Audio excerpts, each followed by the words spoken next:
With just 48 days to go until Election Day, you may be asking yourself, where in the world is Donald J. Trump? Is he campaigning in battleground states like Pennsylvania or Michigan or maybe Arizona? Nope.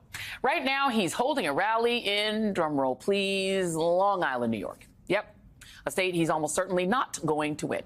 But that is where he is spending valuable time and resources. You know, at this point, I don't know, if you didn't know any better, you'd think Trump isn't even really trying to win the election. I mean, campaigning in New York, while resources for his field operation in actual swing states are dwindling, attacking black immigrants and standing by while his running mate belittles women who don't have biological children, which Republican Governor Sarah Huckabee Sanders did just last night at a town hall with Trump. So my kids keep me humble. Unfortunately, Kamala Harris doesn't have anything keeping her humble. Yeah, ma'am, you don't sound humble. They're not growing the base, they're shrinking it. And they don't seem to care. What they do seem to care about is what happens after Election Day. Meaning, if Kamala Harris wins, how do they once again contest the results and create a big lie 2.0? Just take a look at Georgia.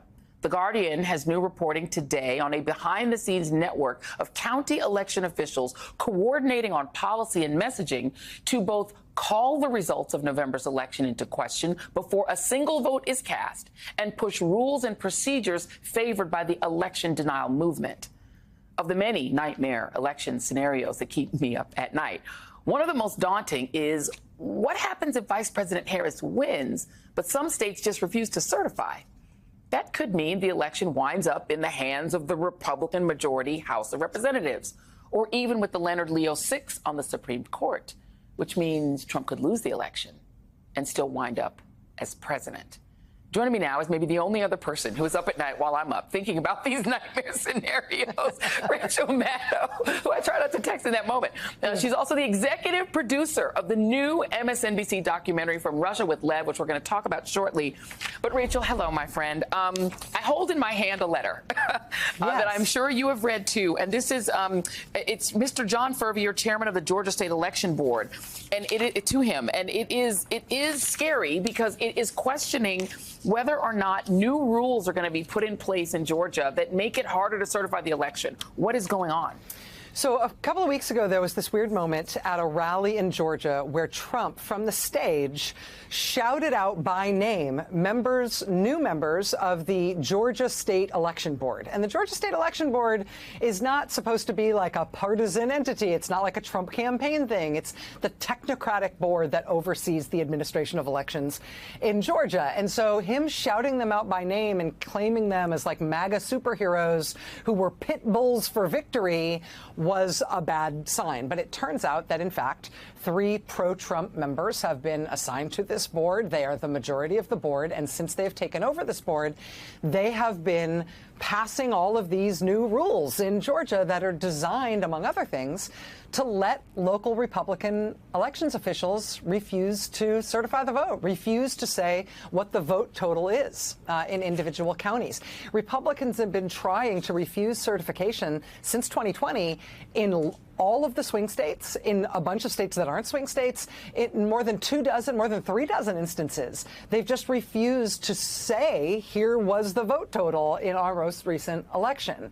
They're doing this leading up to the 2024 presidential election when it seems very clear that no matter what the results are, they're going to say there's no knowable result. And so this letter today is from the Secretary of State's office, from Brad Raffensperger's office in Georgia, telling the Georgia Election Board, you need to stop passing these new rules. We're way too close to the election. Joy, on Friday of this week, they're planning, according to this letter, to pass 11 new rules for the administration of the election. This is Raffensperger's office warning that it's way too close to the election for any of these new rules to go into effect and telling them not to do it. He actually calls what they're trying to do absurd. But there's no reason to think they're going to follow this advice. They are really intent on sort of technocratically scuttling the process of tallying the votes. And when you say soon, I mean, we're talking about early voting starts, advanced voting starts October 15. So we're talking about in a matter of weeks, not November. We're talking about October voting. They're still trying to pass rules that will make it difficult to certify. This feels like it's not a 50-state problem. It is a Georgia problem because of Republican control, maybe a Pennsylvania problem, Republican Secretary of State. But all they would need is like 1 or 2 states with enough electoral votes to bring it short of 270, right? Like that's the nightmare scenario that somehow we end up because one state just doesn't certify at all. We go into the Electoral College and no one has 270, or we wind up in court cases, Brad Raffensperger suing this election board and taking it to the Supreme Court. Either way, that's 2 out of 3 ways Trump loses the election and still could be president. I mean, potentially. It's a very unsettling scenario when you get into those nitty-gritty hypotheticals about how this might work. I mean, what would happen, the Electoral Count Reform Act, which was passed after what happened on January 6th, it says that the states have to have certified election results by December 11th. Doesn't say, though, what happens if they don't. And if part of the reason they don't is because it's tied up in courts and the courts can't be encouraged to meet those deadlines, the prospect arises in which a state like Georgia or some other state that tries this essentially doesn't forward its electoral votes to Washington. What would happen then, theoretically, is that the number of electoral votes you'd need to win the presidency would be reduced. It wouldn't be 270. It would be some smaller number. And theoretically, you could get there with you could get there even if you had not been able to get there had all the states' votes been counted. So, I mean, it's the worry that you have about the courts is the worry that I share, Joy, that this could be something where just delay, just obfuscation, just confusion, just muddying the waters could preclude a state from having a clear result by the time the country needs them to have a clear result. And they feel very confident in their chances once it gets into the courts. And I think that's ultimately the goal of what they're doing. Yeah, and the thing, the bottom line to this, and it's something that you talk a lot about on the Maddow Show, and we talk about a lot about, and just in our little circle, is that you have a party that doesn't believe in winning power through elections. They don't believe fundamentally in democracy. They just believe in having power. And so that means there is no limit to what they'd be willing to do to get it. And they really don't care whether that means they won an election or not. That's immaterial to them. Well, yeah, I mean, when Trump won the Republican primary in 2016, he said it was rigged. When he won the general election in 2016, he said it was rigged. Before he ran for re-election in 2020, he said it was rigged. When he lost, he said it was rigged. He's already saying 2024 is rigged. He doesn't think that elections are a real thing. He doesn't think that elections are legitimate. And he doesn't want an American form of government in which elections decide whether or not he's in power, because he doesn't believe election results should be binding. And so that's what it boils down to. When people say democracy is on the ballot, that's what it is. But the nuts and bolts way it plays out is with what is now a whole of Republican Party strategy to say, you know, we're likely not going to have any election results and we're going to have to figure this out some other way, either with the Republicans in Congress or the Republican-leaning courts. We're going to have them sort this out rather than the American people. That's the nuts and bolts way this thing gets worked out.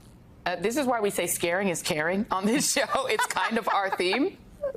We scare to care. We scare because we care. And look, there is a remedy for this. It's very, very high margin victories in these states. And that's very difficult to do in a very closely divided nation. But that's the answer, y'all. The answer is not to shrink from it. The answer is to vote. But don't go anywhere, because Rachel Maddow isn't going anywhere, because we are going to discuss her fascinating new documentary, From Russia with Lev, which is premiering on MSNBC this very Friday. And we will be right back to discuss.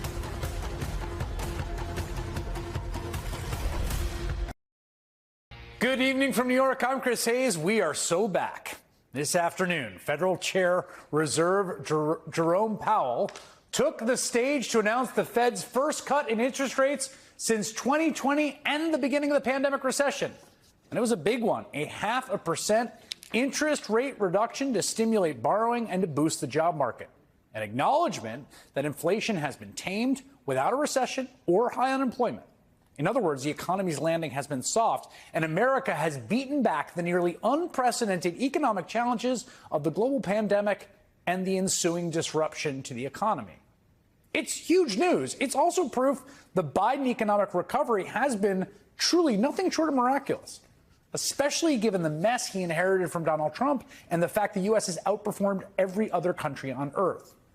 Trump, like so many Republicans before him, has enjoyed a polling advantage with voters over Democrats on the economy. Though that may be changing.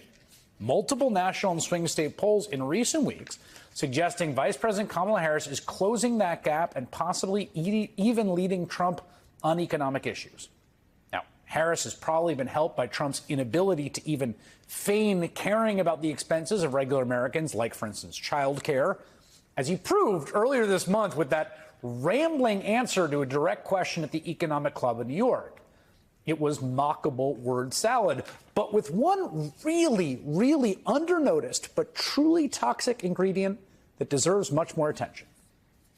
If you win in November, can you commit to prioritizing legislation to make childcare affordable?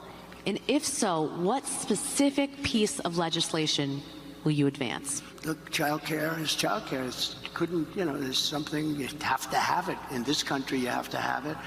But when you talk about those numbers compared to the kind of numbers that I'm talking about by taxing foreign nations at levels that they're not used to, but they'll get used to it very quickly. And it's not going to stop them from doing business with us, but they'll have a very substantial tax when they send product into our country. We're going to be taking in trillions of dollars. And as much as child care is talked about as being expensive, it's relatively speaking not very expensive compared to the kind of numbers we'll be taking in.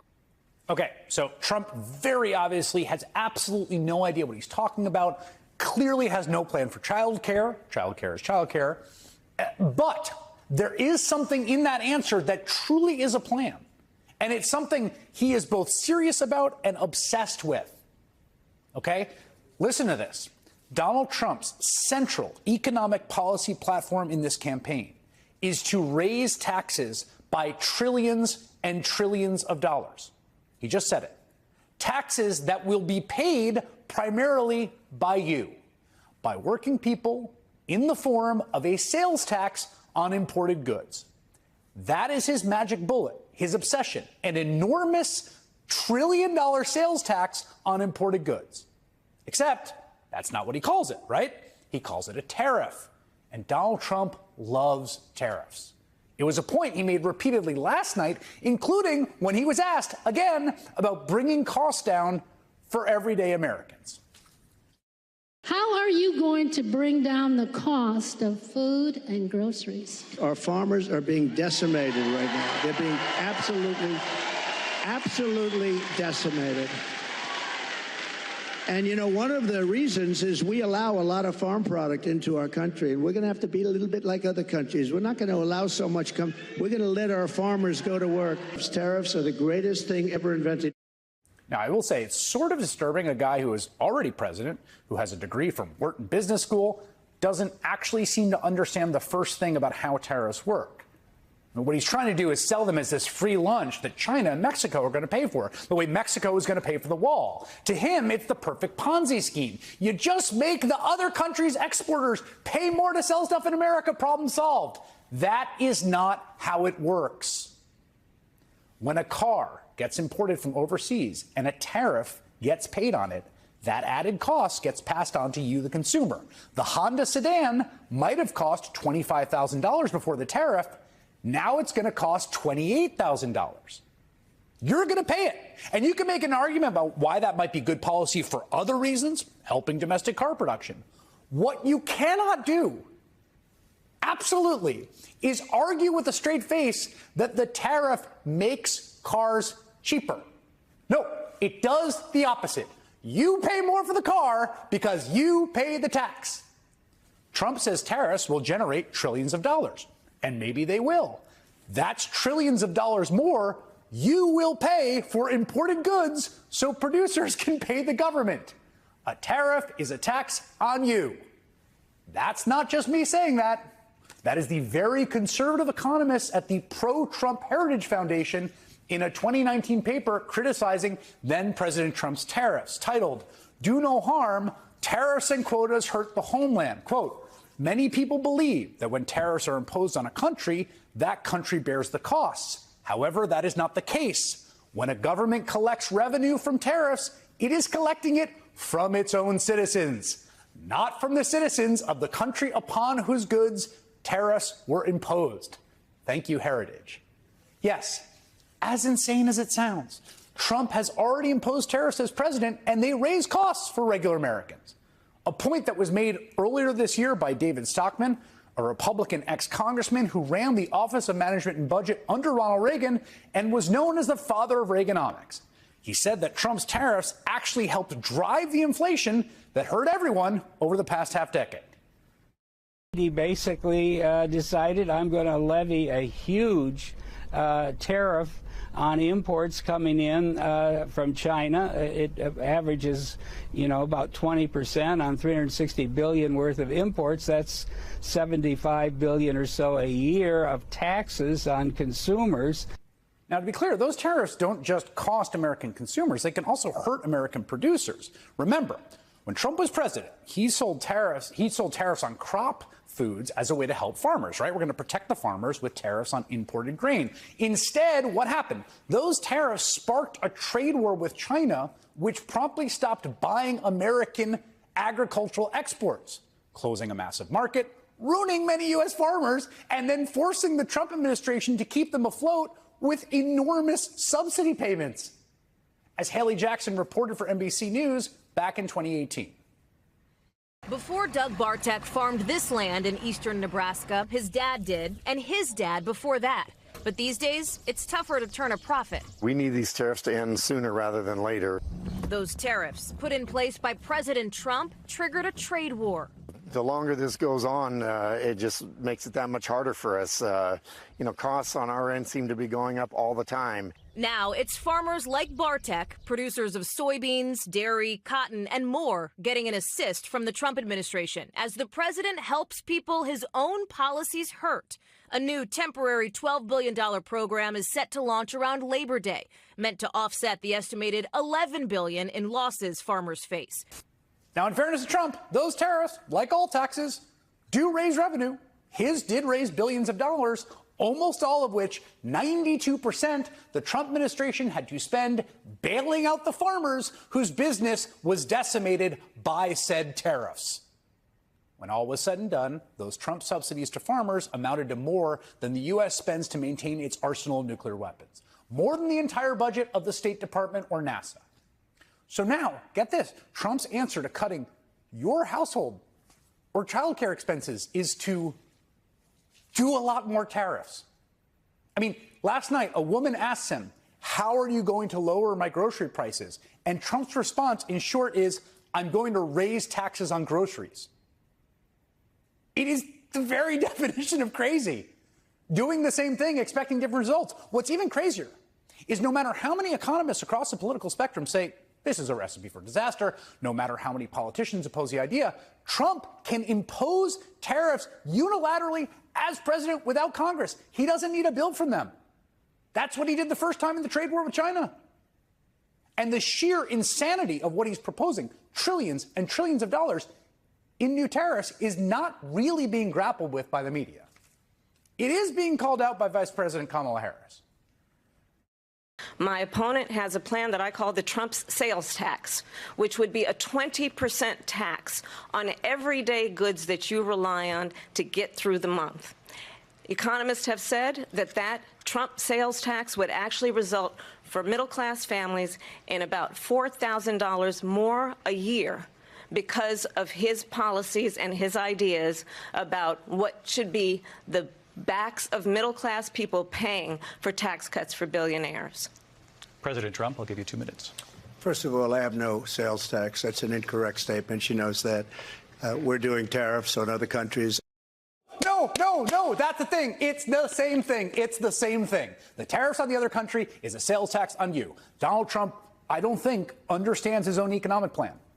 A plan that even Republican economists say is a sales tax on Americans. A plan that already devastated American agriculture and turned American farmers from farmers into welfare recipients the first time around. But if he's elected, no one can stop him from making the same mistakes all over again. New Quinnipiac polling out today shows Vice President Kamala Harris leading Donald Trump in 3 blue wall states. She's up by 6 points in Pennsylvania, 5 points in Michigan, and 1 point in Wisconsin, the only state within the poll's margin of error.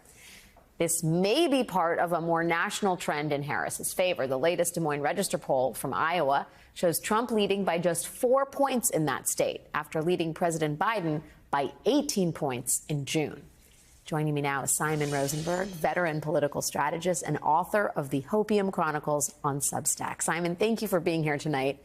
I think a lot of people would like a dose of hopium right now. And I wonder if you see a connection between Harris gaining maybe as many as 14 points in Iowa, a largely white state, and doing better potentially in these 3 blue wall states. Do you see, I mean, should we be connecting dots there about what white working class voters might be doing, or is that overstating the case?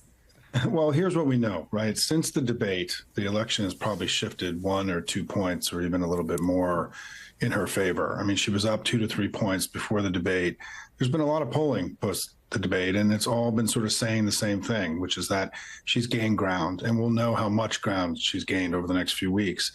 But you've started also seeing a lot of state polls that show her also at or above Biden's 2020 numbers. I mean, the way to think about the race right now is that she's sitting basically where Joe Biden was in 2020, either at the floor, and in some states she's doing better. I mean, those polls in Michigan and Pennsylvania, Biden only won those states by a point, and she's up by 3-4 points. And so I think we should feel good about where we are. I mean, this has been, look, the debate really helped her, and it really hurt Donald Trump.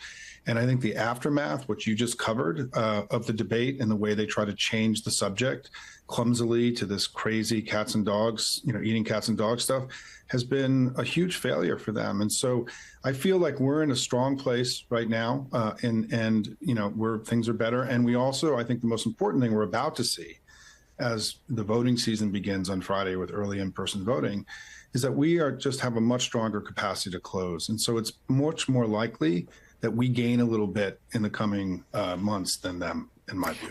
In your blog today, talking about the race as it stands and the relative strength of the Democratic ticket, you noted that one of the most remarkable and encouraging bits of data in recent polling is how well liked the Democratic ticket is. Both Vice President Harris and Governor Walz are in or close to positive territory on what is called favorables and unfavorables in most polls.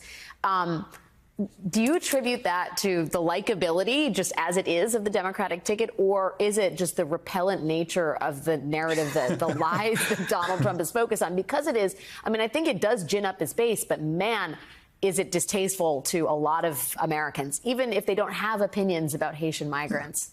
Yeah, look, the debate did what the campaign wanted it to do, which is they created this contrast between this capable and modern, smart vice president and him, the ugliness of Trump and all the ugliness of MAGA. I mean, it was just on full display for 90 minutes, and it changed the race.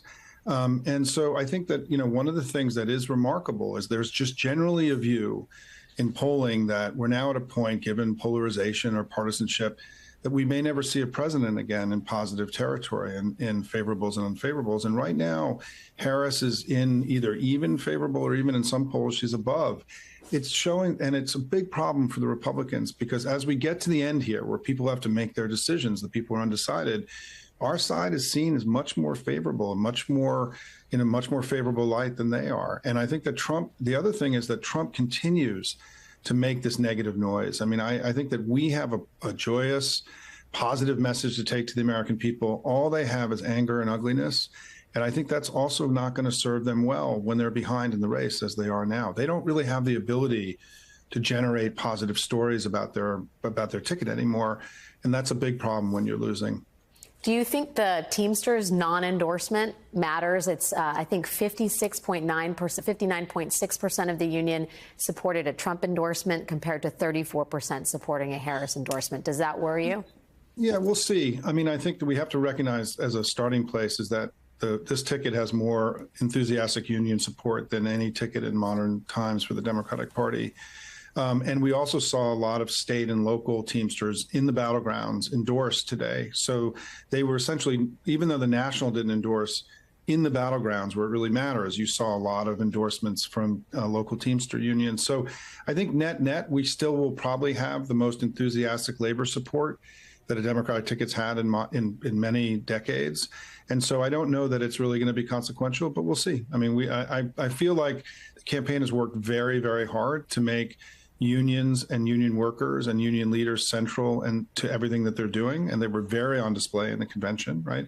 And so I think that net, I think we're in good shape, but certainly we've got to try to pull as many of these Teamsters into our coalition as possible.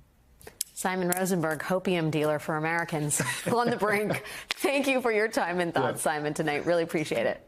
Always good to see you. Thank you so much.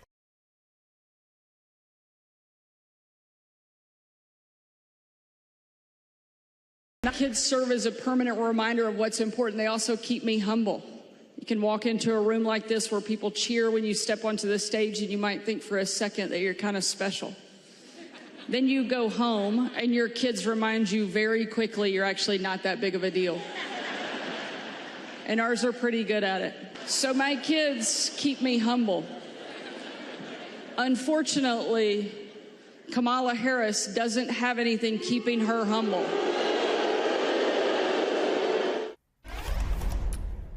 That is who she is. That was Sarah Huckabee Sanders, displaying the casual ugliness of the attacks on Vice President Kamala Harris, which frankly never ceased to take your breath away. She's the governor of Arkansas now, and she used her platform, privilege of being an elected official, to attack not just Vice President Kamala Harris as not being humble, but to say that the reason she's not humble is because she didn't give birth, that she doesn't have biological children. Despite the fact that she is a parent, she's a parent to Cole and Ella Emhoff. Just ask them. Now, that kind of casual cruelty is a hallmark. It's what you would expect from Sarah Huckabee Sanders, who has championed repealing child labor protections as the governor of Arkansas, who has defended Trump's family separation policy as, quote, very biblical, whatever very means in that context, when she was the White House press secretary.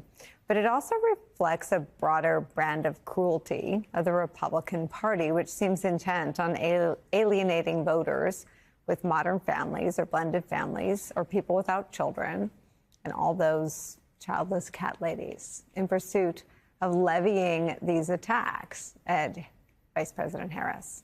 Doug Emhoff's ex-wife, Kirsten Emhoff, leapt to the defense of the vice president, the woman Kirsten calls her co-parent. She wrote this on social media, quote, Cole and Ella keep us inspired to make the world a better place. I do it through storytelling. Kamala Harris has spent her entire career working for the people, all families. That keeps you pretty humble. Joining our conversation, former Assistant U.S. Attorney and President of the Leadership Conference on Civil and Human Rights, Maya Wiley. Also joining us, host of the Fast Politics podcast, special correspondent for Vanity Fair, Molly Jong-Fast is here.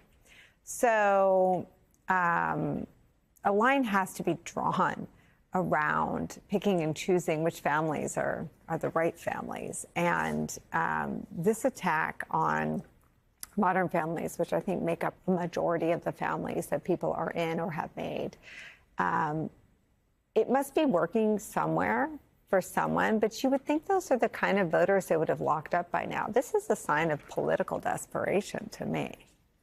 Yeah, I agree with you 100%, Nicole, because I find this so offensive. If you can't confront your opposing candidate on policy, you attack them personally. And you attack a woman like Kamala Harris. And I'm going to tell you a personal story of when I first had contact with Kamala Harris as a sitting senator. I was a professor at the New School. I was a senior vice president there. And I had been asked by the New School to deliver the convocation to the entering first-year class.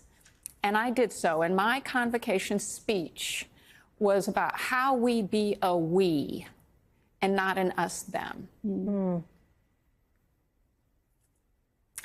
I come off the stage and I get a text.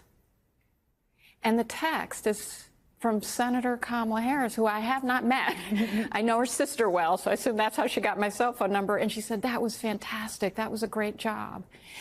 She was there for her stepchild's first day of college. Tell me what a parent is. And I will tell you it's the person who shows up because it's the right thing to do for the person you want to support, whether you gave birth to that child or not. It's the person who says, you know, I'm going to care and understand, even if I have not had a child biologically, that childcare costs are a top expense that families are facing. And you know what? If you're a child care provider, you're probably earning $27,000 a year. And in most major cities, that's your rent. And you're probably a mother yourself. And saying, what can I do as a leader about that?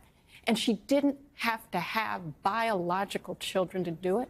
And to your point, so many of us have people we love who we did not give birth to as women, who we care about and who we will show up for and we will vote for.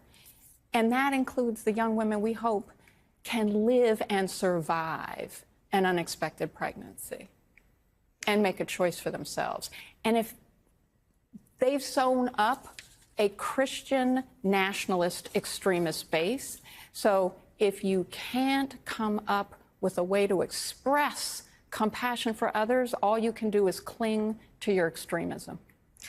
And, you know, to that point, it is a line that runs through it, right? And sometimes they don't seem connected, but J.D. Vance saying in an interview that women should stay in marriages even if they're violent. And Sarah Huckabee Sanders saying that Kamala Harris couldn't be humble because she doesn't have kids. She does have kids. They're a piece. And at some point, it stops being about their ugliness, and it stops being about them, and it becomes about us. This isn't just offensive to women who hear that and view it as some deliberate attempt at otherness. It's offensive to men. It's offensive to anyone. It's offensive to a stepkid. I mean, it is the kind of intolerance that at some point stops being about MAGA and starts being about the rest of us. And what are we going to do in response? Yeah, I mean, I would also say it's this very narrow vision of what a woman is, right? Of what you can be in this world, right? You have to have biological children. And that, I think, is very anti-feminist, right? That you have to be a certain way in order to be a woman. I would also add that it's a little bit ironic because this is the party that's made it less safe to be pregnant, that refuses to codify IVF, that, you know, refuses, I mean, these, you know, they're against sort of like the care economy, which Harris talks so much about, right? They are not for early childhood stuff. They've, you know, a lot of these Republican governors have rejected federal funding for, you know, meals for school kids. So they really are very, I mean, I'm not going to call the entire party this, but it certainly seems very anti-family. And yet you're telling us that for women to be women, they must have biological children. It's unbelievable. Peter, let's start with you. I want to talk about the politics of this interest rate cut. What does it mean for the election? And I want to remind our audience, as Donald Trump and J.D. Vance are saying this rate cut was political, the Fed chair is Jay Powell, who has been in that position since the Trump administration and was appointed then. Yeah, Jay Powell's not thought to be much of a political figure. In fact, as you rightly say, he is a Trump appointee. But look, you know, doing this obviously in the fall of a campaign year inevitably is going to raise questions about that. I think, though, that what it says is that the Fed believes that it has basically beaten inflation, that it's time now to loosen up money a little bit, keep the economy going well, to provide funding for businesses that want to expand and make sure that unemployment doesn't begin to rise with the tight money supply. Now, what that means for the election, it's hard to say. I mean, the truth is history shows that people's opinions about the economy are not really related to numbers. They're not really related to facts that they're presented in the newspaper. They're related to what they see in their own lives. And it's so late in the system, so late in the cycle, it's hard to imagine people's views changing as a result of something something like this. But obviously, it suggests that the economy at this point, with relatively low inflation, relatively low unemployment, relatively high stock markets, wages going up, is in relatively good shape. That doesn't mean that there aren't problems. And one of these things that the rate cut may do is to help to address one of the biggest ones, which is the cost of housing, which is cramping a lot of young people who can't afford to buy places to live. This is one thing that may help make things easier, but it won't necessarily change things in the next 58 days. It's awfully close to the election to change people's attitudes. Except, of course, mortgage rates are already going down. Peter just said it. Affordable housing is a huge issue. The rate cut is going to help with mortgages. How does the Harris campaign see this rate cut? What are they going to do with this? Because the economy, though Peter mentioned lots of very, very positive things, is a very difficult needle to thread. Yamiche. Well, it's certainly a difficult needle to thread, and that's why we've seen Vice President Harris, when she was initially really putting out her first set of policy proposals, she immediately made housing a central part of that, talking about the fact that she wanted to help people with down payment, giving something like $50,000 for down payments to new first-time home-time buyers, but also saying that she wanted to work on trying to get corporate landlords to not be able to raise the rents in the way that she believes they've been raised unfairly. So there is really this push to start explaining to the American people what a Harris administration would do for them. The other thing, though, is, and I think Peter really hit on it, it's really a vibe election when it comes to the way that people see the economy. And I'm always interested in sort of hearing how people see their middle class experience, because you have people that are waitresses and that are sort of listening closely when former President Trump is saying that he wants to pass some sort of policy where overtime wouldn't be taxed, even though the details of that are still very vague and it's not clear how he would do that. You also have someone like Vice President Harris is going after people who want to own homes and who also are renting apartments and are feeling the squeeze there. So there is this real race to try to figure out who's winning on the economy. The polls show over and over again that Americans still largely trust former President Trump on the economy, but I think a lot of that, when I talk to voters, some of that is just the fact that he's seen, because of the reality TV show, because of his name being on buildings, that he's seen as sort of a wealthy man who can deal with the economy. But I think Vice President Harris, as she continues to message on this, she's trying every single day to really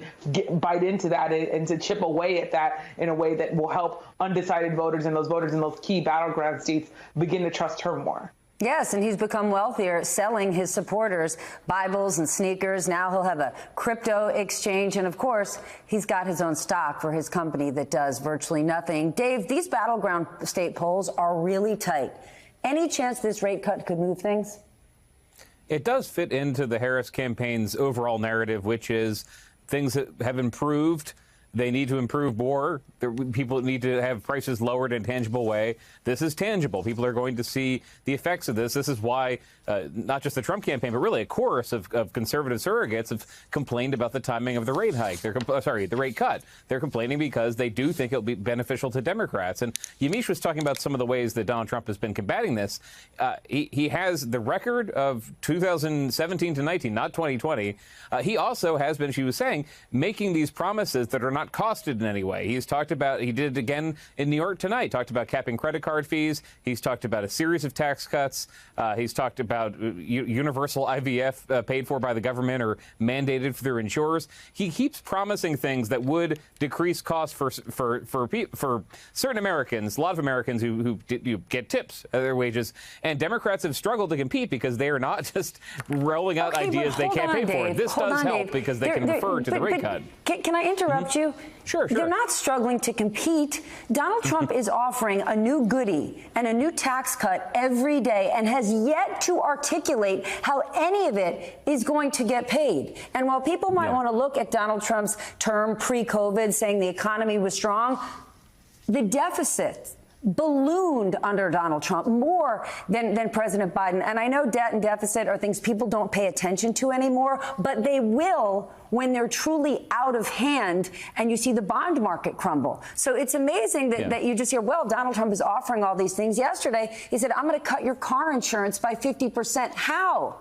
He doesn't regulate that. We're not going to make car insurance run by the government, and even any government involvement here, it's run by the states, not the federal government. So Democrats aren't competing. They're not competing with Donald Trump lying. Yes, I think we actually agree with each other. And I liked your post about that yesterday. Truthful information on X. That's nice. Nice twist to put truth on that website. That's what I mean. It's not a struggle like they're waking up and agonizing over it. It is one party in power saying there are tangible things we can do to change your life.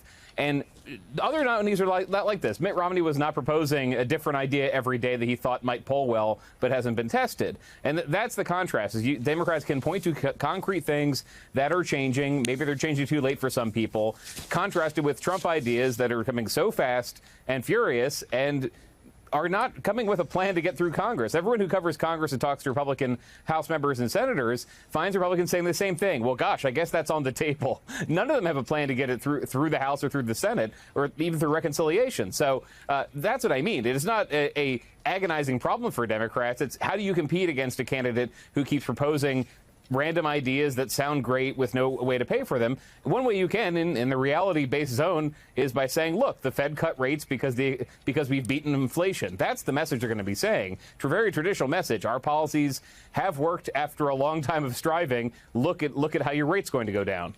Or perhaps voters can think back to junior high student council elections. The person who offered no school on Fridays and getting rid of the cafeteria for fast food, they're not actually telling the truth. Peter, on top of today's letter endorsing Harris that was signed by more than 100 former Republican officials, more than a dozen former Reagan staffers also endorse her. Reagan, who in the once House of the Republican Party, there was no higher throne one could sit on.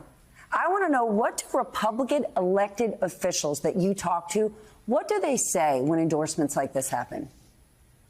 Well, look, they obviously dismiss people like that as rhinos. That's the phrase, of course, former President Trump uses. Republicans in name only, people who've left the party. And it's true. Look, since Trump came on the scene, a lot of establishment Republicans, people who devoted their lives to Republican parties, have either left the party or at the very least broken with Trump. They do not see in him the second coming of Ronald Reagan. They see somebody, in fact, who has the very opposite approach that Ronald Reagan had. Trump is anti-free trade, anti-internationalism, anti-alliances. He's anti-optimism. All of those things are things that were associated with Ronald Reagan and are not associated so much with Trump. And so you do see a lot of conventional and established Republicans breaking away. Dick Cheney is the most prominent one in recent weeks. Whether that makes a difference with the voters, who knows? But I mean, it does say something about where the Republican Party is these days, and is trying to figure out its own identity. And people who used to be stalwarts are no longer welcome. Yamiche, Donald Trump is trying to shut down Democrats who are calling him a threat to democracy by trying to link that statement to the second apparent assassination attempt on his life. But he's doing this while he's amping up his own attacks on his opponents. What is the Harris team's take? How are they going to handle this now that he's complaining about their rhetoric, but he's only amping up his? Well, it's very interesting. The Harris campaign has not said much about sort of this effort by Republicans to paint them as the ones who need to tone down their rhetoric. But I have been talking to a number of Democratic operatives who are familiar with the Harris campaign, and we're talking to the Harris campaign. And then what they tell me is that this is really something that they feel like is not going to stick. They don't think that this has legs. They feel like Republicans are really playing a game here, and that they really don't have a leg to stand on, because all you have to do is roll the tape, including after the July 21st assassination attempt, to find videos of Donald Trump using inflammatory language, including even in the interviews where he's saying they shouldn't be calling me a threat to democracy.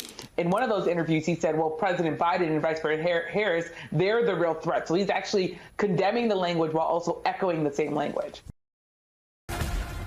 Rachel Maddow has many titles. Among them are anchor, podcaster, author, and now you can add executive producer to that list. Her first feature documentary, From Russia with Lev, will premiere right here on MSNBC this Friday. It focuses on the Ukrainian-born businessman Lev Parnas, a key player in then-President Donald Trump's efforts with Rudy Giuliani to dig up dirt on then-candidate Joe Biden from Ukraine ahead of the 2020 presidential election. Those same efforts played a role in Trump's first impeachment trial. We're lucky tonight to be able to show you for the first time the trailer to From Russia with Lev. Let's take a look. I was as close as you could get to the most powerful man in the world. I really thought it was like A bromance made in heaven. What conversations have you had with Lev Parnas? Boy, was I wrong. We immigrated to the United States when I was 4 years old. While other kids were going to school, I was on the streets hustling. I was a salesman. We were invited to a huge fundraiser. We were like 2 seats away from Trump. And Lev said something, and instantly it was like no one else was in the room. He wasn't a politician. He was a New York hustler, and we could relate. This is a guy who's an immigrant who is in state of shock that he was at this level. In a year and a half, I went from not knowing anything about politics to now being in the inner circle of the president. It was hilarious to see mafia kingpins, oligarchs interacting with all of these Republican congressmen and senators. All the president's putzes. How are these thugs meeting with our political leaders? Trump's biggest nightmare was Joe Biden. Let's go after Joe. Let's go after Hunter. And that is how I was recruited by Donald Trump and Rudy Giuliani to dig up dirt on Joe and Hunter Biden. Trusting Lev to run around Ukraine, it's ridiculous. He's not qualified. No guardrails, no oversight. This is right out of a spy thriller. This was a mission impossible, mission stupid. I don't know which one, but maybe both. Lev Parnas was a key player. Know nothing about him. This wasn't a normal presidency. I betrayed Ukraine. I betrayed America. I just hope one day I could say I'm sorry. I hope one day Hunter Biden could really forgive me. Hunter. They turned you into this supervillain. Just so you know, I wasn't very sympathetic. Oh, I'm sure. Wow, back with me is Rachel Maddow, executive producer of From Russia with Lev. So much to discuss. I wish I had an hour, but I don't. So let me get right into it. First of all, the ease with which Lev Parnas got inside the inner circle of Donald Trump and Rudy Giuliani is breathtaking in and of itself. Please say more. Yeah, Lev is his background, he describes in his own terms, is Russian organized crime. Yeah. And he was involved, coming up kind of through his family, growing up where he grew up. And then he was a hustler. And his legal travails kind of follow him through this. Some of the people who helped us piece this story together include basically lawyers who were chasing him for bad debts from different fraudulent schemes that he'd been involved in. And he just slots right into Trump world. And he didn't come on as Rudy Giuliani's friend. He came on as Trump's guy, and then Trump kind of assigned Rudy to be his handler to go do this job where they were going to try to prevent Joe Biden from being the Democratic nominee against Trump in 2020 because Trump was very worried about running against Joe Biden. He didn't want to run against him. And they sent Lev and his friend Igor over to Ukraine in order to try to knock Biden out of contention for the Democratic nomination by making this stuff up about him and his son. And it is horrific what we did to Ukraine. It's horrific to use a father's love for his son against him. But it is also profoundly stupid and very funny along the way. It is, and the doc is very funny. There's a lot of laughs in it because, first of all, Lev Parnas, I've talked to him here and there. He is a funny guy. You can see how his charm can get him through the door. But he's going from New York to Florida with all of these bad debts and legal issues. None of that stopped Donald Trump from completely trusting him, Rudy Giuliani from completely trusting him.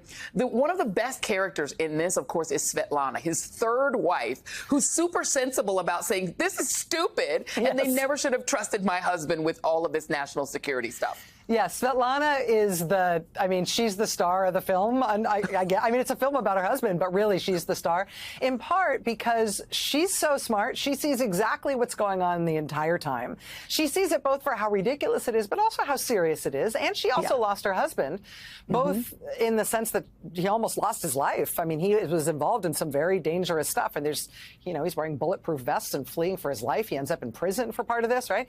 But she also feels like she nearly lost him to what he describes as the Trump cult. And part of his repentance is that he feels like he was in a cult. He feels like he was in the MAGA cult. He's come out the other side of it. He's deeply repentant. He has all the receipts. He recorded everything he did while he was in the middle of that scandal. But he also wants to help people get out of it, to come out the other side of it. It is laughable and also very moving in some ways, very human. As is this meeting, which is extraordinary that you all were able to get Hunter Biden and Lev Parnas in the same room. Talk about that. So Hunter Biden's life was, Hunter Biden's life has been a lot of things, but Lev really ruined his life. I mean, this project was to take Joe Biden out by leveraging the fact that Joe Biden loved his son and by using Hunter's troubles to try to knock Biden out. And that is, I think, just morally decrepit to go after somebody by trying to destroy his family and by trying to destroy the son that he loves. But Lev's impact on Hunter's life was for real, was serious. And a lot of that is newly reported in this documentary. And so when Lev decided that he wanted to, it was his idea, that he wanted to apologize to Hunter. I mean, we had a whole different ending for the film, but he said, I want to go find him and speak to him face to face and tell him I'm sorry. Do you want to film that? Billy and Alfred from Raconteur Pictures, with whom I made this, were like, oh, do we want to film that? No, we're washing our hair. Yes, we want to film that. But, we thought it was, first of all, we thought it would never happen. But once it seemed like it was going to happen, it seemed equally likely that Lev was going to walk into that room and Hunter was going to punch him out. Yeah. We didn't know what was going to happen. And Hunter agreeing to hear the apology and forgive him was a very serious thing. Yeah. Yeah.